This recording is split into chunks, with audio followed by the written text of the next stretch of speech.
Hello guys, welcome back to the channel. तो इस video में हमारा टॉपिक है एलेज सर्ज कैसे इनिशिएट होता है। एक्चुअली ये मेंस्ट्रुअल साइकिल की बारे में हम जानने वाले हैं अगले बहुत सारे वीडियोस में, जिसमें ये पहला वीडियो है और यहाँ पे यही देखेंगे कि वहाँ पे एलेज सर्ज होता है। एक मतलब मेंस्ट्रुअल साइकिल में ओव्यूलेशन के ठीक पहले एलेज सर्ज होता है और वो कैसे इनिशिएट होता है और कुछ बेसिक्स टर्म्स देखेंगे मेंस्ट्रुअल साइकिल में। एकदम मान लो ये एक टाइप का इंट्रोडक्शन वाला वीडियो है, तो ठीक है, चलो शुरू करते हैं फिर। तो एक्चुअली ये मेंस्ट्रुअल साइकिल जो है एक पीरियोडिकली होता है और ये इसका स्टार्टिंग होता है प्यूबर्टी में।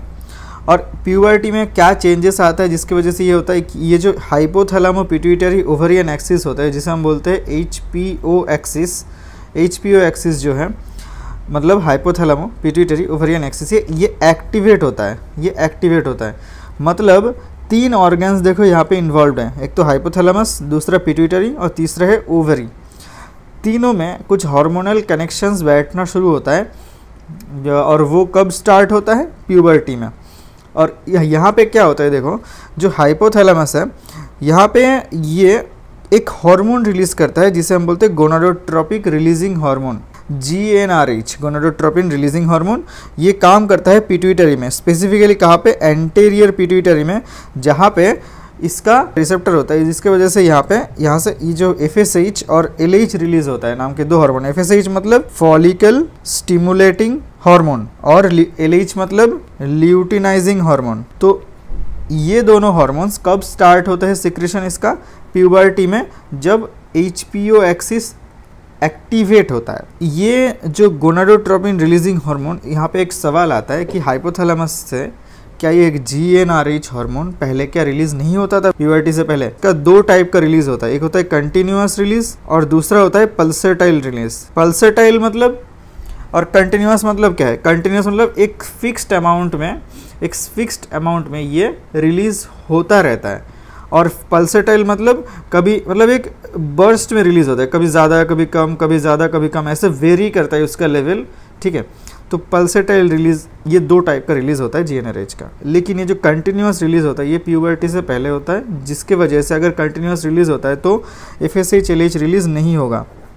लेकिन पल्सेटाइल रिलीज अगर होगा, ज़्यादा कम ऐसे पल्सेस में अगर होगा, ना कि यहाँ पे कोई स्टीडी स्टेट मतलब कंसंट्रेशन रहता है, एक फिक्स्ड अमाउंट ऑफ कंसंट्रेशन मतलब वो नहीं रहता है यहाँ पे GnRH का, ज़्यादा कम अगर होता रहता है तो तब FSH एंड LH रिलीज होता है यहाँ पे, ठीक है।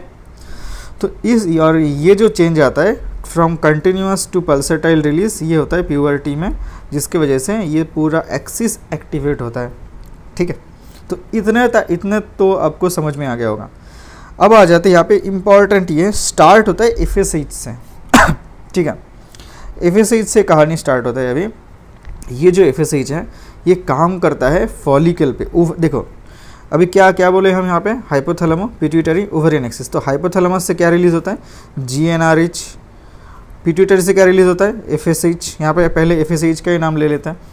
ये काम करेगा इसके बाद ओवरी पे, मतलब हाइपोथैलेमस से पहले पिट्यूटरी पे आता है, पिट्यूटरी फिर से काम करेगा ओवरी पे। ओवरी पे देखो फॉलिकल रहता है, ये कहाँ पे रहता है? ओवरी पे। अभी बात किया जाता है फॉलिकल क्या है। तो हम गैमीटोजेनेसिस प्रोसेस में पहले वीडियो में हम पढ़ा चुके हैं क्या है गैमीटोजेनेसिस प्रोसेस। वहाँ पे जब oogenesis साइकिल स्टार्ट किए थे oogenesis का, वहाँ पे हम देखे थे एक टर्म आता है, मतलब एक स्ट्रक्चर रहता है, उससे हम बोलते हैं प्राइमरी oocyte। और ये फॉर्म कब होता है? In the intrauterine life. Intrauterine life में जो प्राइमरी oocyte फॉर्म होता है वो कुछ फॉलिक्यूलर सेल्स होते हैं, मतलब ओवरी के कॉर्टेक्स में कुछ फॉलिक्यूलर सेल्स होते हैं जो सराउंड करते हैं ये प्राइमरी oocyte को, करके एक पूरा स्ट्रक्चर फॉर्म होता है। ये जो स्ट्रक्चर है primary oocyte surrounding follicle, ovary का जो फॉलिकल है, फॉलिकल, इसे हम बोलते हैं एक्चुअल प्राइमोर्डियल फॉलिकल, ठीक है। एकदम स्टार्टिंग वाला जो फॉलिकल होता है, एकदम स्टार्टिंग वाला, वो उसे हम बोलते हैं प्राइमोर्डियल फॉलिकल। तो ओवरी में सबसे पहले प्राइमोर्डियल फॉलिकल फॉर्म होता है, ये जो प्राइमरी oocyte को सराउंड करके, और ये एक फिक्स्ड अमाउंट होता है, जो फिक्स्ड अमाउंट लेकर के एक फीमेल चाइल्ड का बर्थ होता है, ठीक है, फीमेल फीटस। सबसे पहले आता है ऐसे 4 टाइप के फॉलिकल होता है। एक तो होता है प्राइमोर्डियल फॉलिकल, उसके बाद ये डिफरेंशिएट होता है प्राइमरी फॉलिकल में, प्राइमरी फॉलिकल से सेकेंडरी फॉलिकल में डिफरेंशिएट होता है।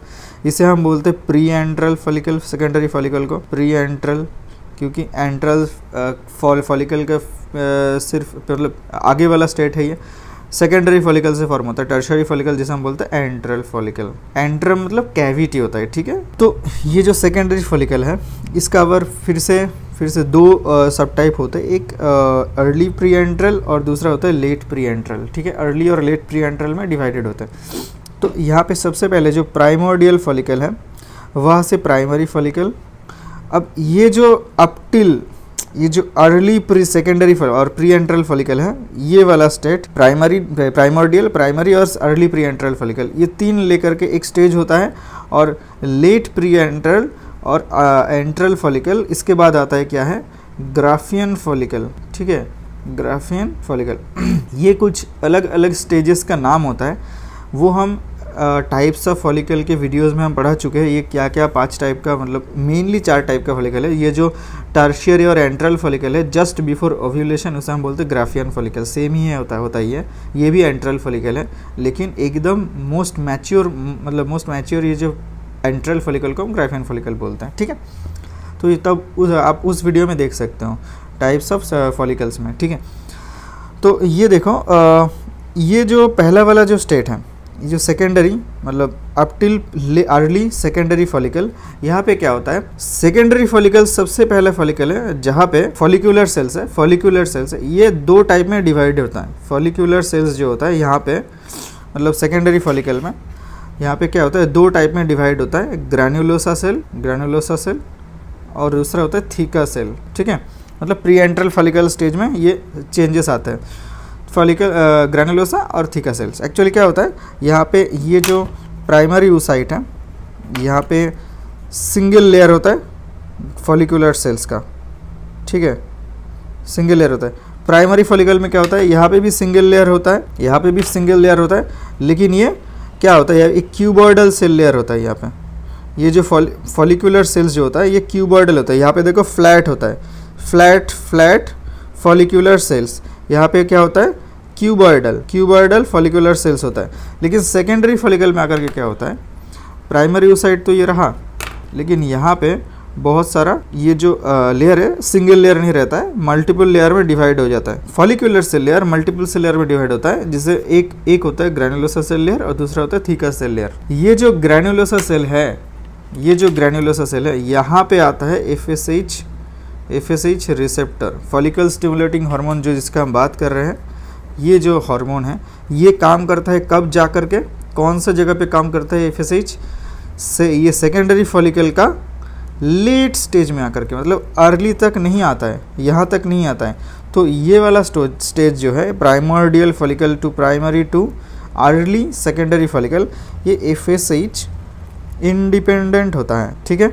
यहाँ पे कोई FSH रिसेप्टर नहीं रहता, इसलिए कोई FSH का काम भी नहीं होता है। लेकिन ये जो सेकेंडरी फॉलिकल का लेट स्टेज है, लेट सेकेंडरी फॉलिकल, और उसका टर्शियरी और एंट्रल फॉलिकल और ग्राफियन फॉलिकल तक का सफ़र जो है वो FSH डिपेंडेंट है, ठीक है, क्योंकि यहाँ पे FSH रिसेप्टर प्रेजेंट होता है।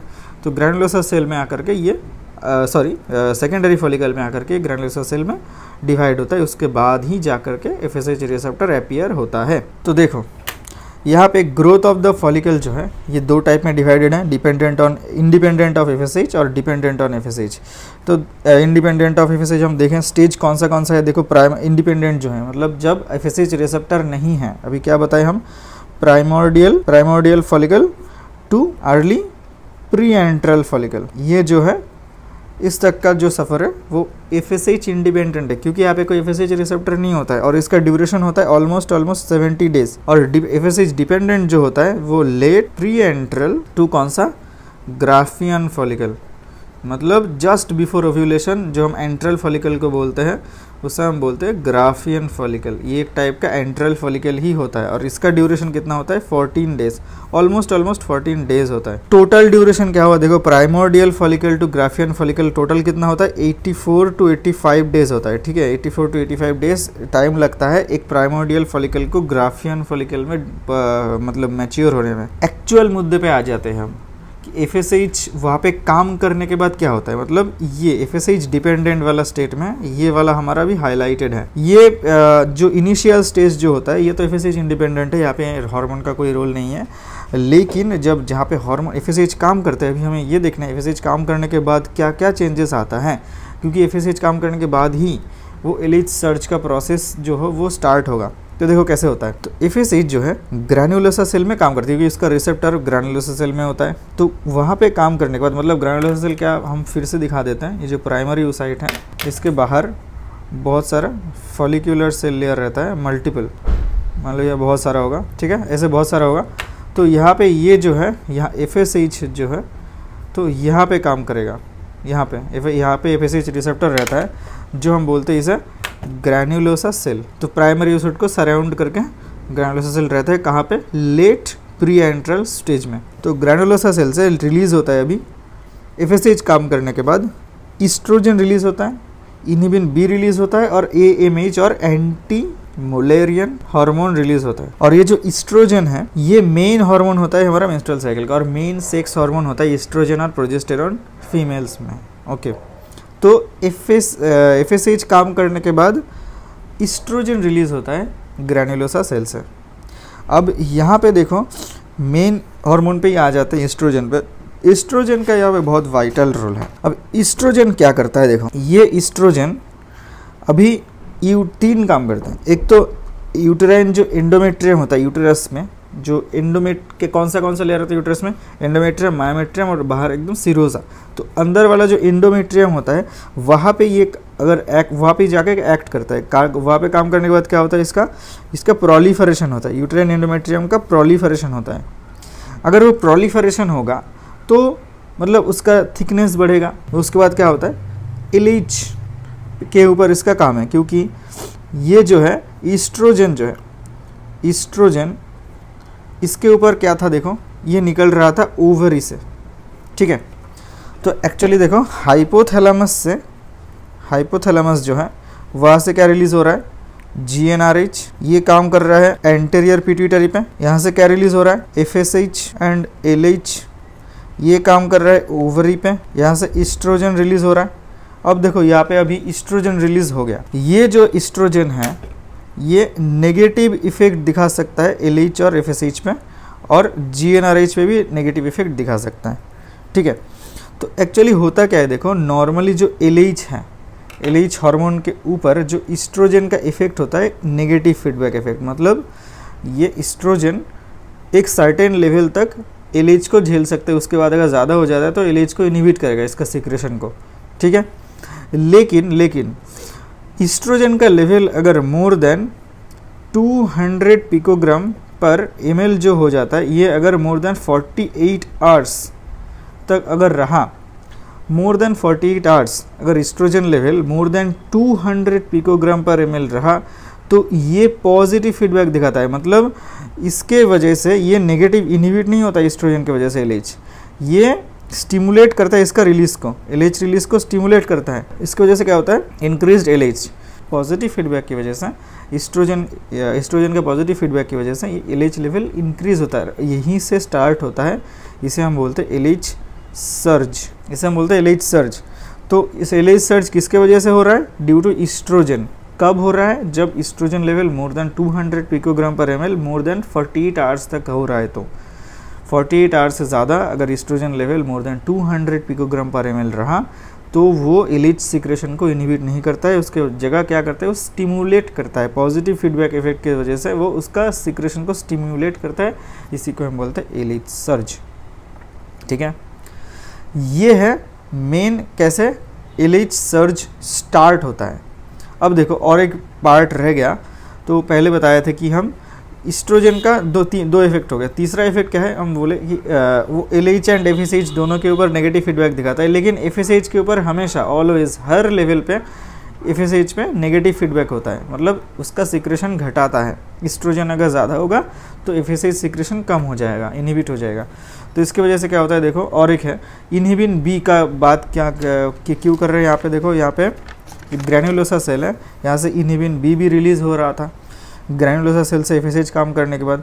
ये जो इनहिबिन B है और ये जो ईस्ट्रोजन है, ये FSH पे इनहिबिट, इसका सिक्रेशन इनहिबिट करता है, नेगेटिव फीडबैक दिखाता है। तो अगर FSH पे सिक्रेशन उसका इनहिबिट होता है तो FSH लेवल डिक्रीज हो जाएगा सडनली, और FSH सडनली अगर डिक्रीज होता है तो क्या होगा, तो देखो FSH का मतलब क्या है, नाम का देखो, फॉलिकल स्टिम्युलेटिंग हार्मोन। तो इतना सारा एक्चुअली होता क्या है, बहुत सारा फॉलिकल रिक्रूट होता है FSH की वजह से। ये जो काम करता है ग्रैन्युलोसा सेल पे ना, सेकेंडरी फॉलिकल का जो लेट स्टेज होता है जहाँ पे आकर के ये काम करता है, ये एक फॉलिकल पे काम नहीं करता है एक साथ बहुत सारा फॉलिकल पे काम करता है। तो ऐसे सारे के सारे फॉलिकल जो स्टिम्युलेट हुआ था FSH की वजह से, वो सारे के सारे डीजेनरेट कर जाएगा, एट्रीशिया हो जाएगा सर। क्यों? क्योंकि FSH लेवल सडनली डिक्रीज हो रहा है। अब सिर्फ एक फॉलिकल बचा रहेगा, वो उसे हम बोलेंगे डोमिनेंट फॉलिकल, ठीक है, उसे हम बोलेंगे क्या, डोमिनेंट फॉलिकल। क्योंकि FSH लेवल सडनली डिक्रीज कर रहा है due to negative feedback of inhibin B और तुम्हारा ईस्ट्रोजन, जिसके वजह से क्या होता है, सारे के सारे फॉलिकल जो स्टिमुलेट हुआ था FSH की वजह से, वो सारे के सारे एट्रीशिया हो जाएगा, सिवाय एक को छोड़ करके, जिसको हम बोलते हैं डोमिनेंट फॉलिकल।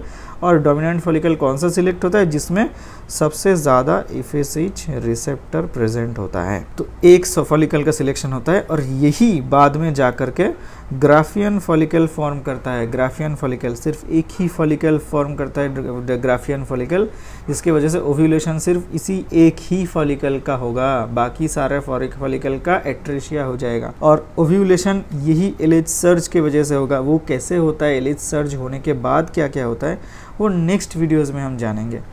इस वीडियो में इतना ही तक जानना था कि LH सर्ज कैसे स्टार्ट होता है, और कुछ basic introduction actually menstrual cycle में स्टार्ट कैसे होता है। तो ठीक है, तो ये और एक कुछ बात हम मिस कर गए, कुछ टर्म था यहाँ पे। देखो, ये जो ईस्ट्रोजन की बात हम किए हैं, ईस्ट्रोजन क्या करता है, प्रोलिफरेट करता है यूटेराइन एंडोमेट्रियम को। यूटेराइन एंडोमेट्रियम को प्रोलिफरेट करता है, लेकिन मतलब कैसे करता है, ये हाइपरप्लेशिया करता है, due by hyperplasia. Uterine endometrium को प्रोलिफरेट करते हैं बाय हाइपरप्लेशिया, मतलब नंबर ऑफ सेल्स इंक्रीज होता है। अगर ईस्ट्रोजन को इसीलिए अकेले अलग से सिर्फ ईस्ट्रोजन को इंटैक्ट यूटेरस में नहीं दिया जाता है, क्योंकि क्या होता है कि ये जो है पहले हाइपरप्लेशिया करेगा, और ये जो एंडोमेट्रियल हाइपरप्लेशिया है बाद में फर्दर प्रोग्रेस करता है एंडोमेट्रियल कार्सिनोमा में। तो ये जो हाइपरप्लेशिया है, ये हाइपरप्लेशिया होने के बाद एक चांस रहता है एंडोमेट्रियल कैंसर होने का। इसीलिए ईस्ट्रोजन को, सिर्फ ईस्ट्रोजन को अलग से कोई इंटैक्ट यूट्रस, जिस फीमेल में यूट्रस इंटैक्ट है, मतलब उसका हिस्टेरेक्टोमी नहीं हुआ है, उसका यूट्रस नॉर्मली फंक्शन करता है, वहाँ पे ईस्ट्रोजन हम अलग से सिर्फ ईस्ट्रोजन नहीं देते, क्योंकि वहाँ पे एक चांसेस रहता है एंडोमेट्रियल कार्सिनोमा होने का। तो ये है एक अप्लाइड एस्पेक्ट हो गया। अभी दूसरा ये आता है कि यहाँ पे एक टर्म आता है ग्रैन्युलोसा सेल से, ग्रैन्युलोसा सेल ट्यूमर आता है एक।